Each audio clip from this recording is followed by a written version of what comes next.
Welcome to Success Manifestation. I'm Kath Kyle, and today I am sharing the difference between the law of attraction and the law of assumption. Like most people, I started off my manifestation journey by only knowing about the law of attraction, and I put these principles to action, and some of the time it worked and some of the time it didn't work, and it led to constant frustration until I discovered the law of assumption. So today I'm showing the difference between the two so that you can make your own mind up about whether you want to practice the law of attraction or the law of assumption, because they are different to each other and they will produce different results. So what actually is the law of attraction? So the law of attraction states that the way in which you receive what you want is by raising your vibration to the same level as the thing that you are trying to manifest. So what is the law of assumption? The law of assumption means that you receive what you want by assuming that you get what you want. So what's the difference between the two? I'm going to work through an example so you can see how you would manifest with the law of attraction versus the law of assumption. So let's use the example of trying to manifest a car. If you are trying to manifest a car with the law of attraction, there are several things that you will need to do according to the teachers of the law of attraction.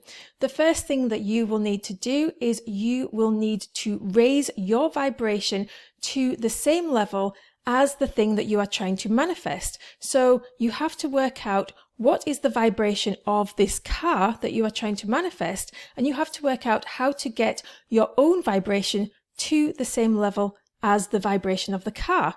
Are you confused yet? I certainly have been for years when I am being taught by teachers of the law of attraction, because I don't know exactly what that means to raise my vibration to the same level as a car. You can't raise your own vibration to that level of a car because a car is an object made of metal and I am a human made of cells. So how can I raise my vibration to the same level as that car?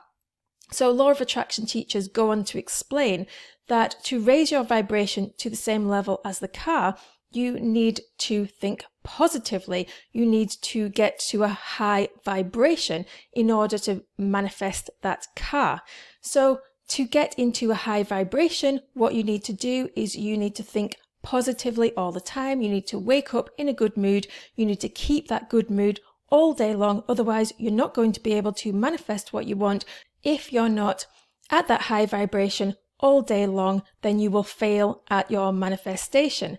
So you can never have a bad day. You can never have a bad thought. You can never have a bad belief. You have to be constantly at a high vibe all day long to be able to manifest what you want. Otherwise, you will fail in all of your manifestations. Another way that teachers of the law of attraction teach is that you need to raise your vibration by being grateful for what you've already got, because gratitude is one of the highest vibrations according to these teachers.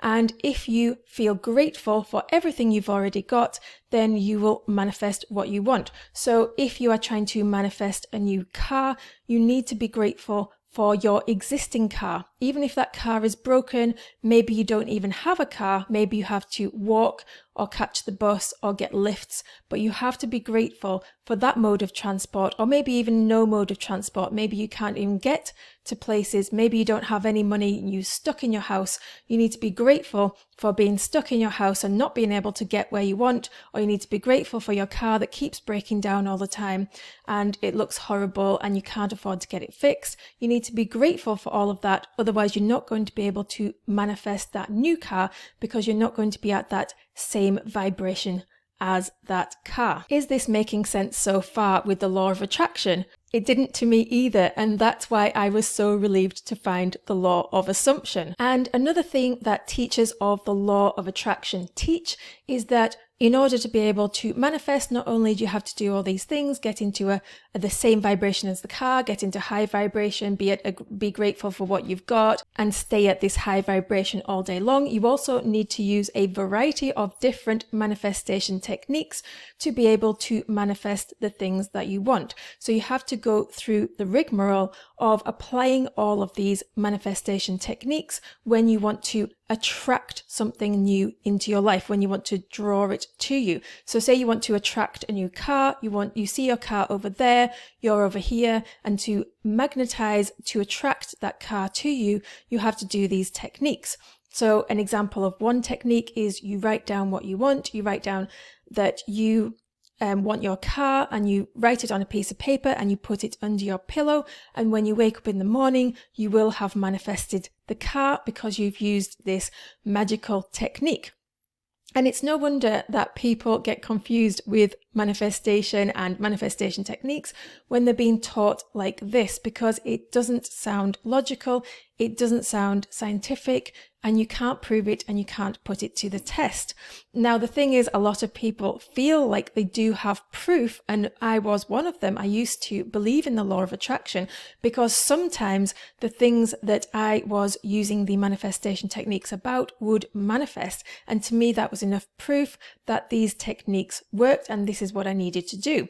But what about all these other times that these techniques didn't work, or I got frustrated, I got confused, and I got completely overwhelmed with all of these different techniques and having to keep my vibration high and reach the vibration of the thing I wanted and be grateful for absolutely everything, no matter how bad my life was, and all of this stuff. It just leads to complete overwhelm and complete failure in terms of manifesting what you want. So now let's use that same example and let's look at the law of assumption and how that would work with this same example. So you want to manifest a new car. With the law of assumption, what you do is you assume two ways. First of all, you assume in your imagination that you already have the car. It's in your imagination, it's in your mind. You imagine driving that car, you imagine getting into that car every day, you imagine owning that car, you imagine how you're going to feel the sensations of driving that car. The car belongs to you and you've assumed it in your imagination. Now, the second way that you assume with the law of assumption is that you assume, because you've assumed it in your imagination, and you know that what you assume in your imagination brings what you want into your physical reality, you assume that you will see in the future what you want in your physical reality. So you're assuming it's done in your imagination and you're assuming it will be done in your physical reality in the future. You don't need to use any fancy techniques with the law of assumption. All you need to do is use your mind and just assume what you want. It is that straightforward. You can relax in the knowledge that because you've assumed it in your imagination, it will be coming into your physical reality at some point. You don't need to worry, you don't need to stress, you don't need to wonder if it's going to come at all, or you don't need to wonder if you've used the right technique, or maybe try a different technique. Maybe that technique didn't work. Maybe I need to use a new technique. It's not that at all. You just need to assume it in your imagination and then it is done. That is it. It is that simple. So why is the law of assumption more superior to the law of attraction? And the main reason is because it is simple.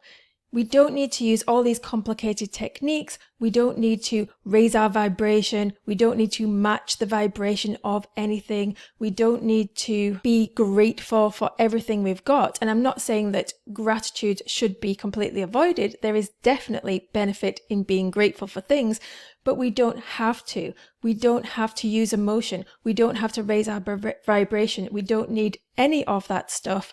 We don't need complicated manifestation techniques.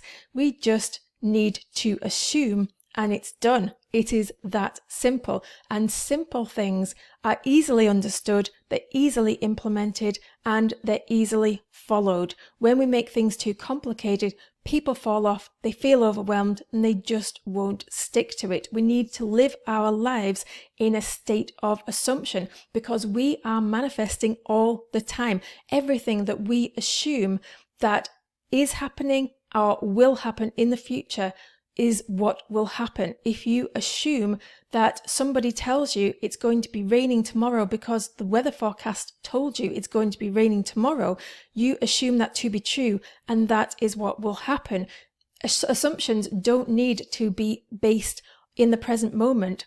You can assume things about the future and then they will manifest in the future. But the way in which things manifest in the future is by seeing them in your imagination as already done. When somebody tells you the weather forecast says it's going to rain tomorrow, you form a mental picture in your imagination, in your mind, and that is assuming that that is going to happen. It's already happened in your mind, and therefore it will happen in the future. That's how it works with the law of assumption. And the second great thing about the law of assumption is that it is accurate. And I encourage you to put this to the test. Try this out in your own life. Try it with something small to start with. Assume that you are going to get something small tomorrow or next week or in the next 2 weeks. Assume that somebody is going to give you a compliment. That's a really easy one to start with. Assume it to be true, see it in your imagination, and then it will happen in reality. Advocates of the law of attraction have been using these same techniques to prove that the law of attraction is accurate, but really they're not using the law of attraction, they're using the law of assumption, because they've got all these complicated rules matching the vibration and being in gratitude and using all these techniques, etc., etc. They are actually using the law of assumption within all of these rules. The only thing that actually works is the point where you have assumed that you have received what you wanted. So when you wrote down on a piece of paper, "Thank you for the car that I've received," you formed a mental image of that car being received, and then you put it under your pillow and you thought, "Oh, I've received the car, now it must mean that that pillow technique has worked." But it wasn't the act of putting it under your pillow that manifested it.